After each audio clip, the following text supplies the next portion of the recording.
आलसी पति। अरे अरे अरे ओ आलस के देवता, तुम्हें शर्म नहीं आती हर समय खाट तोड़ते हुए? अरे भाग्यवान, क्या हो गया है? क्यों जलती हो तुम इतना? देखो आज जल जल के तुम कितनी पतली हो गई हो। मैं जल जल के नहीं, खट खट के पतली हुई हूँ। ये जो तुम मुझसे गधों की तरह मजदूरी करवाते हो ना, ये उसी का नतीजा है। अरे आलस की भी एक हद होती है। खेत में सभी के आदमी होते हैं, पर हमारे खेत में मैं अकेली बैल बनकर काम कर रही होती हूँ। अरे भाग्यवान, वो खेत तुम्हारे ही नाम का है। अगर तुम अपने खेत में मेहनत मजदूरी कर रही हो तो उसका रोना मुझे क्यों सुनाती हो? अब जाओ यहाँ से, पंखा चला दो, सोने दो, बड़ी नींद आ रही है। वैसे भी 2 दिन से तबीयत ठीक नहीं लग रही। अरे चांदनी बहन, तुम यहाँ? सब ठीक तो है? बहन काश कि सब ठीक होता। मैं तो अपने आलसी पति से परेशान हूँ। पता नहीं ये आदमी अपना आलस कब छोड़ेगा। अरे चांदनी बहन, मैं तो तुमसे कहती रहती हूँ कि अगर तुम्हारा पति आलस नहीं छोड़ता तो तुम उसे छोड़ दो। आखिर कब तक उसका काम करोगी? अगर ऐसे ही चलता रहा तो तुम्हारा पति इतना आलसी हो जाएगा कि वो अपने लिए एक गिलास का पानी तक नहीं लेकर पिएगा। अपनी पड़ोसन से बात करके चांदनी और ज्यादा परेशान हो जाती है। उसे कुछ समझ नहीं आता और कुछ देर अपनी पड़ोसन के साथ बिताकर वो घर जाती है, जहाँ वो देखती है कि उसका आलसी पति अब तक बिस्तर में ही पड़ा है। ये देखकर चांदनी को बहुत गुस्सा आता है, पर बेचारी की बातों का रामू पर कोई असर नहीं होता और वो मुंह बनाकर खाना बनाने के लिए बैठ जाती है। अरे भाग्यवान, ये क्या कर रही हो तुम? मुझे तकलीफ देना तुम्हें अच्छा लगता है क्या? उल्टा चोर कोतवाल को डांटे। परेशान मैं तुमसे हूँ और तुम मुझे कह रहे हो? अगर तुम्हें इतनी ही परेशानी हो रही है तो उठकर बाहर क्यों नहीं चले जाते? इसके लिए भी नौकर रखवाना पड़ेगा क्या? दिख नहीं रहा मैं प्याज काट रही हूँ, और जब तक प्याज कटेगा आंखों में आंसू ही आएगा। हे भगवान, मुझे तो ये समझ ही नहीं आता, ये औरत कभी मुझसे खुश क्यों नहीं रहती? आखिर कोई बीवी अपने पति से इतना कैसे जल सकती है? अरे रामू भाई, क्या कर रहे हो घर के बाहर? लुगाई ने घर से निकाल दिया क्या? ऐसा ही कुछ समझ लो भाई। हम पतियों का क्या होगा जब उनकी पत्नियां ही उनसे जल रही होगी। अरे भाई, तुम्हारे कर्म ही तो ऐसे हैं कि आज नहीं तो कल भाभी तुम्हें घर से धक्के मारकर निकाल दें। अरे तुम कुछ काम धाम क्यों नहीं करते? काम नहीं करते तो कम से कम घर में भाभी की मदद ही करवा दिया करो। अच्छा खैर छोड़ो ये सब बात, चलो चलकर ताश खेलते हैं। अरे नहीं भाई, फिर कभी चलेंगे। अब तुम्हारे साथ ताश खेलने के लिए मुझे इतनी दूर चलकर जाना होगा। अगर गाड़ी है तो बोलो, वरना एक काम करो, तुम अपनी मंडलियों को लेकर यहीं आ जाओ। आज मेरे ही घर पर ताश खेलेंगे। चांदनी खाना बनाने के साथ साथ अपने पति की सारी बातें भी कान लगाकर सुन रही होती है। एक बार फिर वो रामू का आलस देखती है तो वो अंदर से बाहर आती है और अपने पति से बोलती है, पहले तो मुझे लगता था कि तुम सिर्फ कामचोर हो, पर तुम्हारी इतनी कामचोरी देखकर अब मुझे विश्वास हो गया है कि तुम कामचोर के साथ साथ आलसी भी हो। और हाँ अज्जू भैया, मेरे घर अगर कोई ताश लेकर आ गया तो तुम्हारे भैया के साथ साथ तुम्हें भी धक्के मारकर घर से बाहर निकाल दूंगी। हाँ नहीं तो। अरे भाभी जी, आप तो मुझ पर नाराज हो रही हैं। मैं तो आपकी साइड से भैया को समझा रहा था बस, तभी तो मैं यहाँ से लेकर जा रहा था ताकि आपका काम आसान हो सके। पर मुझे क्या, घर में ही रखो अपने आलसी पति को और करो घर का, बाहर का और अपने पति का सारा काम। अरे डरा कर भगा दिया तुमने उसे। अब मुझे इस तरह से घूर के मत देखो। जाओ, जाकर जल्दी से खाना बनाओ, भूख लगी है। आलसी पति देव, भूल जाओ, अब आपको मेरे हाथों का खाना भी नसीब नहीं होगा। गर्मी बहुत हो रही है और मेरी तबीयत खराब हो रही है। अगर खाना खाना है तो खुद बनाकर खाना। चांदनी अपने पति को सबक सिखाने के लिए खाना बनाना छोड़ देती है और बाहर सैर के लिए निकल जाती है। और जब वो 2 घंटे बाद घर आती है तो वो देखती है कि उसका पति अब भी आराम से सो रहा है और घर का सारा काम वैसा का वैसा ही पड़ा है जैसा चांदनी छोड़ कर गई थी। ये देखकर चांदनी के गुस्से का ठिकाना नहीं रहता और वो अपने पति पर 1 बाल्टी पानी डालकर उसे उठा देती है। मैं तुम्हें बोलकर गई थी ना कि घर के काम करना। खाना बना कर रख लेना। खाना क्यों नहीं बना?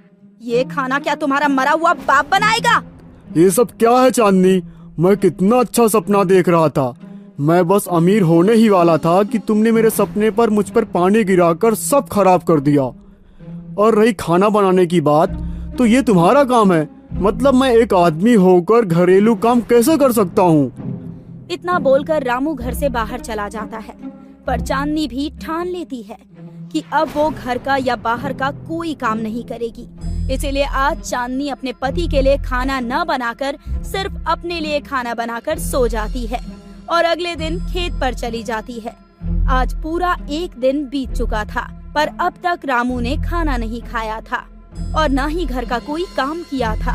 शाम को चांदनी फिर से घर आती है और वो देखती है कि उसका आलसी पति अब भी खाट पर ही लेटा है और उसे सोता देख चांदनी भी घर से अपनी पड़ोसन के घर चली जाती है। अरे चांदनी, आज फिर तुम यहाँ? हाँ बहन, और मैंने सोच लिया है कि अब मैं उस आलसी आदमी के साथ नहीं रहूंगी। अब उसे भी कुछ न कुछ काम तो करना ही पड़ेगा। हर समय मैं उसकी सेवा नहीं कर सकती। अगर ऐसा ही रहा तो ये आदमी इतना आलसी हो जाएगा कि कल को मेरे हाथ से खाना खाएगा। चांदनी, मैं तो तुझे शुरू से ही समझा रही थी, पर तूने ही मेरी बात नहीं सुनी। भाई साहब को बोल खेत वो संभाले।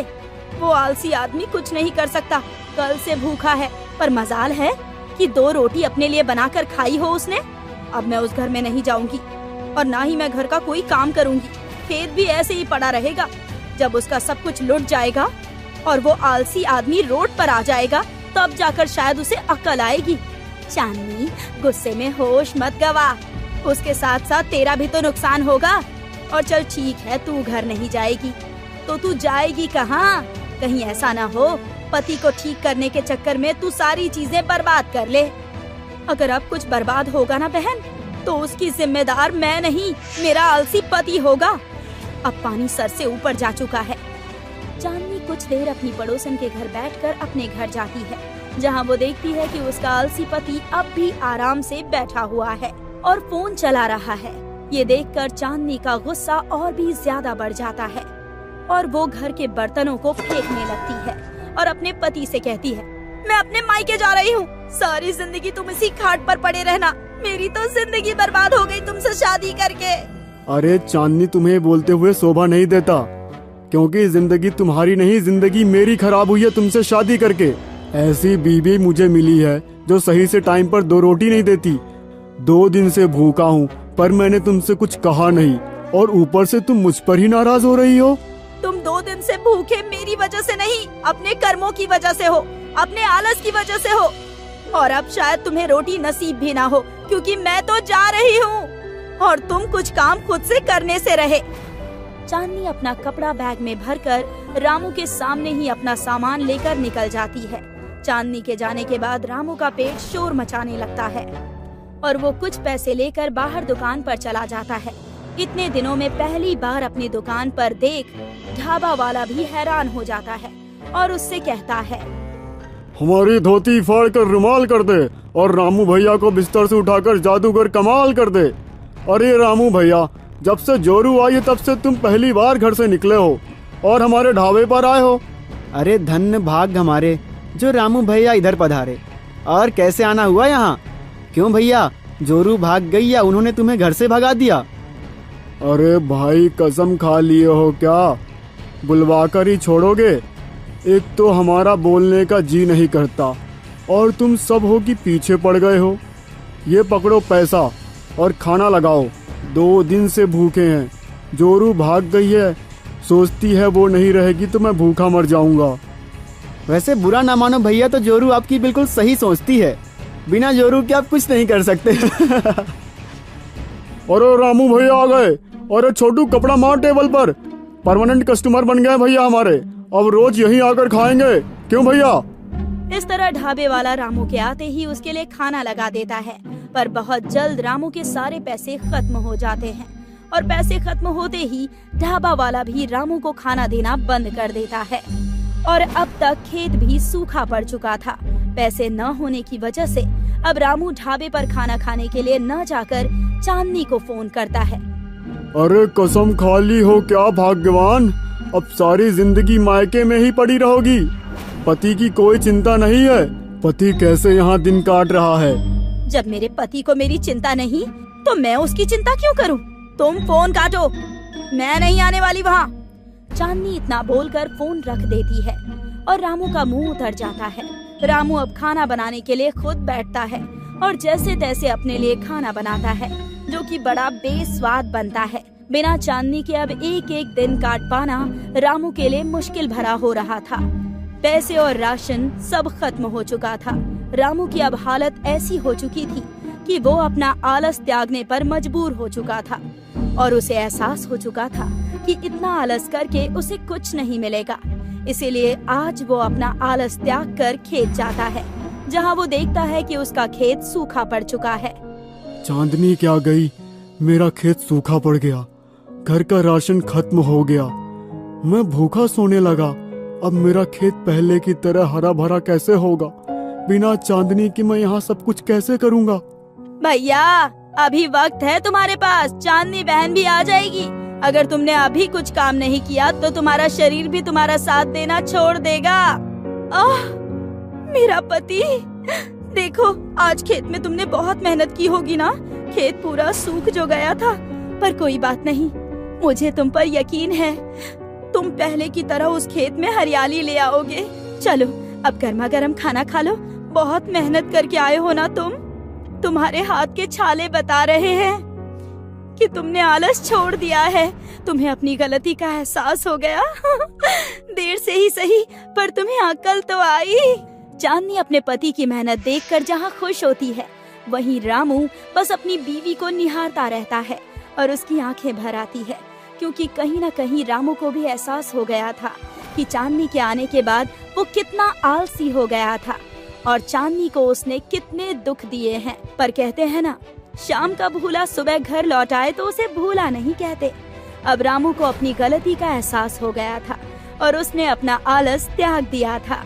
अब चांदनी घर में रहकर काम करती है और रामू एक अच्छे पति की तरह बाहर का काम संभालता है। बाढ़ का कहर। बिहार में एक सोनपुर नाम का गांव हुआ करता था। उस गांव में राहुल और सुजाता एक पति पत्नी रहा करते थे। सुजाता और राहुल की शादी के 5 साल बाद उन्हें एक बेटी होती है। वो बहुत ही सुंदर होती है। राहुल और सुजाता अपनी बेटी का नाम नैना रखते हैं और उससे बहुत प्यार करते हैं। राहुल और सुजाता के घर सभी गांव वाले नैना को देखने आते हैं। आइए आइए, हमारी प्यारी सी बेटी को अपनी ओर से ढेर सारा आशीर्वाद दें। राहुल, तुम्हें इतना खुश देखकर मुझे आश्चर्य हो रहा है। क्यों भैया, क्या हुआ? मेरे घर एक नन्ही परी आई है। मुझे कुछ नहीं होना चाहिए तो और क्या होना चाहिए? अरे राहुल, तुमने इसके भविष्य के बारे में सोचा है? लड़की है, एक न एक दिन ये पराया धन तुम्हें छोड़कर चली ही जाएगी और तुम्हारा बुढ़ापे में ध्यान कौन रखेगा? अरे राहुल, तुम खुद ही सोचो, वो तो लड़की है, उसे तो घर का काम ही करना है जिंदगी भर। तुम्हें कमाकर कौन खिलाएगा? हाँ बिल्कुल सही। मैं तो कह रही हूँ कि तुम इसे कहीं छोड़ आओ। नुकसान से ज्यादा ये लड़की तुम्हें और कुछ नहीं दे पाएगी। ये क्या बात करे जा रहे हो आप लोग? हमने आपको अपने घर में आमंत्रण इसलिए दिया था ताकि आप हमारी बेटी को आशीर्वाद दें, पर आप हैं कि इसके लिए इतना बुरा सोच रहे हैं। शर्म आनी चाहिए आप सभी को। ठीक है, हम गरीब हैं, पर इसका मतलब ये नहीं कि हम इसे छोड़ आए। अरे भाई, तेवर तो देखो। एक तो हम तुम्हें अच्छी सलाह दे रहे हैं और तुम हो कि हमारे ऊपर ही गुस्सा कर रहे हो। हाँ, हम तो तुम्हें सच्चाई बता रहे थे। शर्म तुम्हें आनी चाहिए। अरे छोड़ो, इससे कहना तो बेकार है। बाद में पछताएगा तो खुद ही समझ आएगा कि लड़की होने से क्या हानि होती है। इतना कहकर सभी गांव वाले राहुल और सुजाता के घर से नैना को बिना आशीर्वाद दिए ही चले जाते हैं। राहुल रात को गांव वालों की बातों के बारे में सोचकर परेशान हो रहा होता है। क्या हुआ जी, आप इतने परेशान क्यों हैं? सुबह गांव वाले आए थे, उन्हीं की बातें सोच रहा हूँ। कुछ तो सही कह रहे थे, लड़की तो पराया धन होता है। कैसी बातें कर रहे हैं आप? आप भी गांव वालों की इन बेकार बातों पर विश्वास करते हैं? लड़कियां पराया धन कैसे हो सकती है? हमारी बेटी पराया धन नहीं है।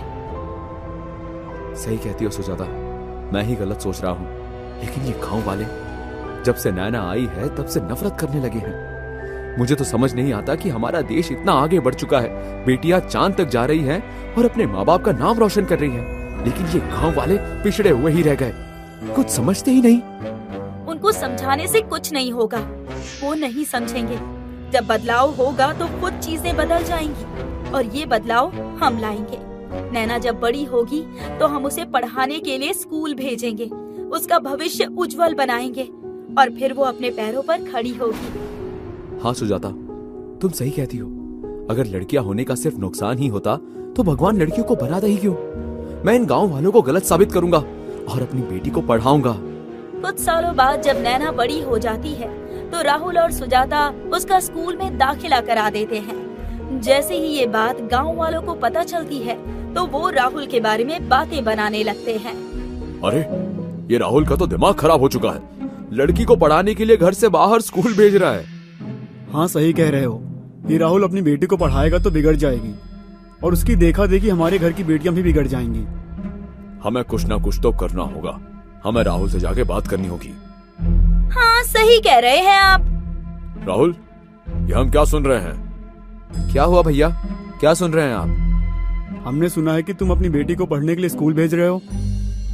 जी हाँ, अब पढ़ने के लिए बच्चे स्कूल ही जाएंगे, खेत तो जाएंगे नहीं। अरे भाई, अगर तुम्हारी बेटी स्कूल जाएगी तो घर का काम कौन सीखेगा? स्कूल छोड़ो और घर का काम सिखाओ ताकि वो तुम्हारी बीवी का घर में हाथ बटा सके। देखिए भैया, मैं आपकी बात सुन चुका हूँ। आप बड़े हैं इसका मतलब ये नहीं कि आप कुछ भी बोले जाओगे। नैना मेरी बेटी है और मैं ही इस बात का निर्णय लूंगा कि नैना स्कूल जाएगी या नहीं। और बात रही घर के काम सीखने की, तो जब इसकी सही उम्र होगी तब वो सीख लेगी। आपको चिंता करने की जरूरत नहीं है, अब आप जा सकते हैं। अरे छोड़ो, ये राहुल तो पूरी तरह से पागल हो चुका है। इतना कहकर गांव वाले राहुल के घर से चले जाते हैं। नैना जितनी बड़ी होती जा रही होती है उतनी ही समझदार होती जा रही थी। नैना स्कूल की हर कक्षा में पहला नंबर लाती थी। नैना की पढ़ने की लगन को देखकर राहुल और सुजाता उसे और आगे पढ़ाने के बारे में सोचते हैं। अब नैना अपनी 12वीं कक्षा पास कर लेती है और कॉलेज में जाती है। जी, हम क्या सोच रहे हैं कि नैना को आगे पढ़ाने के लिए हमें उसे शहर भेज देना चाहिए। हाँ सुजाता, तुम सही कह रही हो। यहाँ तो उससे अच्छी शिक्षा मिल नहीं पाएगी, शहर जाएगी तो अच्छी शिक्षा मिलेगी। तुम बताओ नैना, तुम क्या चाहती हो? पिताजी, मैं एक कलेक्टर बनना चाहती हूँ और शहर में जाकर अच्छे कॉलेज से डिग्री लेना चाहती हूँ, इसीलिए मैं शहर जाने के लिए तैयार हूँ। राहुल नैना की राय जानकर बहुत खुश होता है और उसे शहर भेजने की तैयारी में जुट जाता है। वो अपनी एक खेत की जमीन बेचकर नैना की पढ़ाई में लगा देता है और नैना मन लगाकर शहर में अपनी पढ़ाई पूरी करने लगती है। नैना की बढ़ती तरक्की को देखकर गांव वालों की नफरत राहुल के लिए और बढ़ जाती है। राहुल और सुजाता गांव में नैना को बहुत याद करते हैं और नैना भी शहर में अपने माँ बाप को बहुत याद करती है। 5 साल हो गए, मैं माँ और पिताजी से मिली तक नहीं। कोई बात नहीं, अगले महीने परीक्षा देकर मैं माँ और पिताजी से मिलने चली जाऊंगी।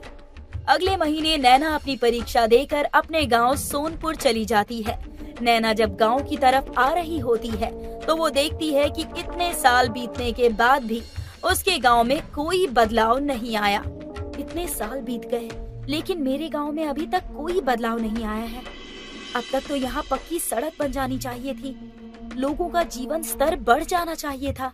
यहाँ की लड़कियाँ आज भी घरों में काम करती दिखाई दे रही हैं। इस उम्र में तो इनको स्कूल जाकर पढ़ाई करना चाहिए और ये है कि अपना भविष्य खराब कर रही हैं। नैना को गांव की हालत देखकर बिल्कुल भी अच्छा नहीं लगता। पिताजी, देखिए, मैं घर वापस आ गई। अरे मेरी बेटी, मेरी बच्ची हमारे पास वापस आ गई। अरे नैना, मेरी बच्ची, तूने तो हमें चौंका दिया। इतने सालों बाद अचानक कैसे आ गई? अरे सुजाता, खड़ी क्या हो? जाओ, जाके नैना के लिए खाना तैयार करके लाओ। बेचारी कितना बड़ा सफर तय करके आई है। अरे बेटा, इतने सालों बाद आई हो, अब थोड़ा महीनों बाद जाना। पिताजी, मैं यहाँ से अब नहीं जाऊंगी, अब यहीं पर रहूंगी। क्या? लेकिन क्यों? अब तुम शहर नहीं जाओगी तो पढ़ोगी कैसे? पिताजी, मेरी पढ़ाई पूरी हो चुकी है और मैंने यूपीएससी की परीक्षा भी दे दी है। और पिताजी, अगर पढ़कर कोई अच्छा काम नहीं करूंगी, अपने गांव में कोई सुधार नहीं लाऊंगी, तो मेरी पढ़ाई का क्या लाभ? क्या कह रही हो ये सब? इतनी पढ़ाई तुम्हें वापस इस गांव में रखने के लिए थोड़ी कराई है। क्या करोगी बदलाव करके? यहाँ कोई कुछ नहीं समझने वाला।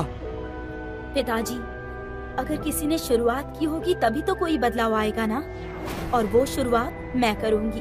क्या लगता है तुम्हें कि किसी ने कोई कोशिश नहीं करी होगी? तुम्हें तो याद भी नहीं होगा जब तुम पैदा हुई थी तब इस गांव के लोगों ने कैसी कैसी बातें करी थी। अरे तुम्हें दूर छोड़कर आने तक को बोल दिया था। मैं लड़ा इन सब से, पर ये सब लोग नहीं माने। आज भी कोई तुम्हारे पढ़े लिखे होने पर गर्व नहीं करता, उल्टा लोग और नफरत करने लगे हैं। लोगों को तो लगता है कि हमने बेटी को पढ़ाकर कोई महापाप करा है। तो पिताजी, अब वक्त आ गया है मेरे खड़ा होने का। अब मैं इस बदलाव के लिए लड़ूंगी। अब मैं ही इस गांव में सुधार लाऊंगी। तुम्हें इतना पढ़ा दिया है, अब मैं तुम्हें कुछ नहीं कहूंगा। तुम्हारी पढ़ाई ही अब तुम्हें सही रास्ता दिखाएगी। नैना अगले दिन गांव के सरपंच से मिलने जाती है। सरपंच जी, मुझे आपसे कुछ बात करनी है। बेटा, हमने तुम्हें पहचाना नहीं। जी, मैं राहुल जी की बेटी हूँ। अच्छा अच्छा, समझ आ गया। वही ना जिसने तुम्हें गांव के बाहर अकेले शहर पढ़ने भेजा था? जी सरपंच जी, मैं वही हूँ, और मैं आपसे एक विनती करना चाहती हूँ और कुछ बताना भी चाहती हूँ। जी बोलिए। जी, मैं आपको ये बताना चाहती हूँ कि जब मैं शहर से वापस गांव आ रही थी तो मैंने गांव में पिछड़ापन देखा। मैंने देखा कि इस गांव में अभी तक कोई अच्छा बदलाव नहीं आया है। सड़क पहले के जैसी ही है, लोगों को उनकी आमदनी कम मिलती है और लड़कियों को पढ़ाई करने से रोका जा रहा है। ये क्या बोल रही हो? माना कि तुम शहर से पढ़ के आई हो, इसका मतलब ये नहीं कि तुम कुछ भी बोलती जाओ। हमारे गांव में औरतें मर्दों को सलाह नहीं देती। तुम मुझे नहीं बता सकती कि मुझे क्या करना चाहिए। मैं यहाँ का सरपंच हूँ, तुम नहीं। और बात रही गांव के पिछड़ेपन की, तो उसे मर्यादा कहते हैं। अरे अच्छा लगता है क्या घर की बेटियां, घर की इज्जत को ऐसे बाहर पराये लोगों के सामने पढ़ने जाने देना? आप बात का गलत मतलब निकाल रहे हैं। आप जानते नहीं है कि इससे कितना बड़ा नुकसान हो सकता है। मैंने गांव का बांध भी देखा है, जो कि इतना कमजोर है कि नदी का तेज बहाव तक नहीं सह पाएगा और टूट जाएगा। अच्छा, जरा सा पढ़कर क्या आ गई, अब तुम हमें सिखाओगी और बदतमीजी करोगी? मैं बदतमीजी नहीं कर रही हूँ, बस आपको बता रही हूँ। बस, हमें कुछ नहीं सुनना। नैना सरपंच की बातें सुनकर वहाँ से वापस आ जाती है। क्या हुआ? उदास क्यों हो? पिताजी, मैं सरपंच जी से बात करने गई थी, पर उन्होंने मेरी पूरी बात सुनी ही नहीं। उनकी ये गलती एक दिन गांव का नुकसान करा देगी। मैंने तुम्हें पहले समझाया था, तुम नहीं अपना समय बर्बाद किया। ये लोग बिना ठोकर खाए नहीं सुधरेंगे। सही कहा पिताजी। किसानों को बारिश के मौसम की वजह से बहुत हानि उठानी पड़ रही होती है, लेकिन गांव वाले इस बात से अनजान होते हैं। लेकिन अभी तो उन्हें बहुत कुछ देखना बाकी होता है। मूसलाधार बारिश से नदी का बहाव तेज हो जाता है और उस बांध में दरार आ जाती है। फिर उसमें से धीरे धीरे करके नदी का पानी निकलने लगता है। जैसा सोचा था वैसा ही हो रहा है। मुझे डर है कि गांव में कोई खतरा ना आ जाए। बांध का पानी गांव में भरने लगता है और लोग घबरा जाते हैं। देखते ही देखते वो बांध टूटने लगता है और गांव में बाढ़ आ जाती है। सभी लोग उस बाढ़ के पानी को देखकर घबरा जाते हैं। गांव में पानी का स्तर तेजी से बढ़ जाता है। देखते ही देखते वो पानी सभी के सिर के ऊपर जा पहुंचता है और लोग उसमें बहने लगते हैं। पूरा गांव तालाब की तरह पानी से भर जाता है। सभी के पालतू पशु, गाय, बकरी, भैंस और बाकी सब जानवर भी तैरने लगते हैं। अरे कोई हमें बचाओ, हमारा घर, हमारी संपत्ति सब पानी में बह गया। बचाओ कोई मेरे बेटे को, मेरा नन्हा सा बच्चा, कैसे बचाऊं मैं उसे? मेरा बच्चा वो बहुत छोटा है, उसे तैरना भी नहीं आता, वो बह जाएगा। कोई बचाओ उसे। अरे कोई हमारे परिवार को बचाओ, मेरी बीवी, मेरे बच्चे, मेरी गाय सब बाढ़ में बह गया। हे ईश्वर, अब क्या होगा हमारा? अब तुम ही रक्षा करो। नाना ने बिल्कुल सही कहा था, मुझे उसकी बात मान लेनी चाहिए थी। अगर उसी वक्त हम कुछ फैसला ले लेते तो आज ये गांव की हालत नहीं होती। अरे कोई हमारी रक्षा करो। ये सब उस कमजोर बांध की वजह से हुआ है। हमें जल्द ही कोई उपाय सोचना होगा, नहीं तो सब मारे जाएंगे। हाँ नैना, कुछ सोचो। याद आया पिताजी, आपको याद है जब मैं छोटी थी तब आप मुझे उस पहाड़ वाले शिव मंदिर पर ले जाया करते थे? वो थोड़ी ऊंचाई पर था। हाँ हाँ मुझे याद है। हमें सभी गांव वालों को उसी जगह ले जाना होगा। वहाँ बाढ़ के पानी का स्तर कम होगा। नैना सभी गांव वालों को पहाड़ी वाले शिव मंदिर के पास ले जाने की सलाह देती है। सभी गांव वाले ध्यान से सुनिए, हमें जल्दी ही पहाड़ी वाले शिव मंदिर की ओर निकलना होगा। वहाँ पानी का स्तर कम हो सकता है। कृपया आप सभी वहाँ जल्दी पहुँचिए। नैना बहुत अच्छी सलाह दी है, हम सभी को जल्दी से वहाँ पहुँचना होगा। सभी गांव वाले एकता के साथ एक दूसरे की मदद करके धीरे धीरे उस पहाड़ी वाले शिव मंदिर तक पहुँच जाते हैं। जैसे ही वो लोग शिव मंदिर पहुँचते हैं तो बारिश और तेज हो जाती है और बादलों में बिजली भी कड़कने लगती है। माँ, मुझे बहुत डर लग रहा है। ये बिजली इतनी तेज कड़क रही है, अगर ये हमारे ऊपर गिर गई तो। मेरे बच्चे, तू डर मत, ईश्वर हमारी रक्षा करेंगे। इस बाढ़ की वजह से हमारा कितना नुकसान हो गया है। फसल भी बर्बाद हो गई और मेरी बीवी का भी कुछ पता नहीं चल पा रहा है। ये बाढ़ इतनी ज्यादा भयानक है, कितने लोगों की जान चली गई, कितने लोग के घर बर्बाद हुए, उनके खेत बर्बाद हो गए। मैं जानती हूँ ये समय अभी आप सबके लिए बहुत भयानक है, लेकिन आप लोग चिंता मत कीजिए। मैंने रेस्क्यू टीम हमारे गांव की तरफ बुलवा ली है। वो अभी हमारी मदद करने के लिए आते होंगे। जैसे ही वो आएंगे हम सब सुरक्षित बच जाएंगे। बस कुछ देर और इंतजार कर लीजिए, वो आते ही होंगे। बेटा नैना, हमें माफ कर दो। अगर तुम्हारी बात पहले ही मानकर हम उस बांध में कुछ मरम्मत करवा देते तो आज ये सब नहीं देखना पड़ता। कितने लोगों की जान बच जाती। सरपंच जी, आप मुझसे माफी मांगकर मुझे शर्मिंदा मत कीजिए। और अभी ये समय बातें करने का नहीं, अभी ये वक्त है गांव के लोगों को संभालने का। हालांकि बारिश अभी भी नहीं रुकती और खतरा अभी गांव वालों के सिर पर मंडरा रहा होता है, पर नैना हार नहीं मानती और लोगों को प्रोत्साहित करती है। नैना के संपर्क करने पर शिव मंदिर तक रेस्क्यू टीम वाले लोगों को बचाने के लिए आ जाते हैं। अरे वो देखो, रेस्क्यू टीम का हेलीकॉप्टर, ये लोग आ गए हमें बचाने। सभी गांव वाले रेस्क्यू टीम को देखकर खुश हो जाते हैं और रेस्क्यू टीम गांव वालों को बचाने लग जाती है। जो लोग बाढ़ में डूब जाते हैं उनको निकालकर एक सुरक्षित जगह पर ले जाया जाता है। रेस्क्यू टीम गांव वालों के लिए खाने का भी सामान लेकर आती है। रेस्क्यू टीम के आने से गांव वालों को थोड़ी शांति मिलती है और पानी का स्तर भी धीरे धीरे कम हो जाता है। लोग धीरे धीरे करके अपने घर की ओर निकल जाते हैं। हे भगवान, इस बाढ़ ने तो हमारा घर और हमारा खेत सब तबाह करके रख दिया है। अब हम कहाँ रहेंगे और कैसे कमाएंगे? आप सभी लोग चिंता ना करें।